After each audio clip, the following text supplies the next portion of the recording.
the first thing you want to do is lay out your photos and figure out exactly how much you want hidden and what you want to show. So that'll be a template for how you're going to cut your mat. So once you have those measurements, you're going to want to cut out a piece of paper that is the same size as your frame. And then the mat will be inside of that. So cut that out and then measure accordingly to what you want to show of your photo. Make sure that you have the same amount of space on the top, the bottom, and the sides of what will become the mat. And just make sure that you measure that really carefully. Using your X-Acto knife and a ruler, you're going to start cutting out that interior part of the mat. And it might be a little tough. You might have to score it a couple of times, especially if this paper is coated at all.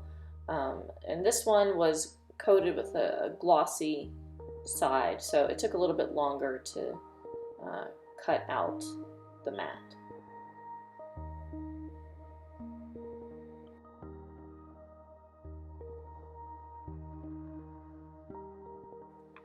And just score that really carefully, and then you should be able to get it to detach. And then just do the same thing with the other side.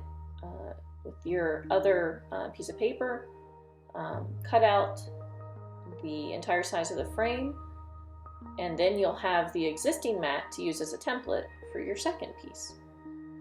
And then you can just start cutting that one. Grab the mounting piece that's going to go in the back of your frame. I use some putty and lightly tack in the mat and slip the photo print in underneath so that then I can just adjust it to exactly how I want it to be.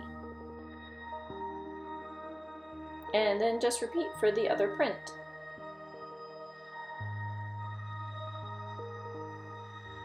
And there I am forgetting to put in the mounting board in the back, but I will fix that.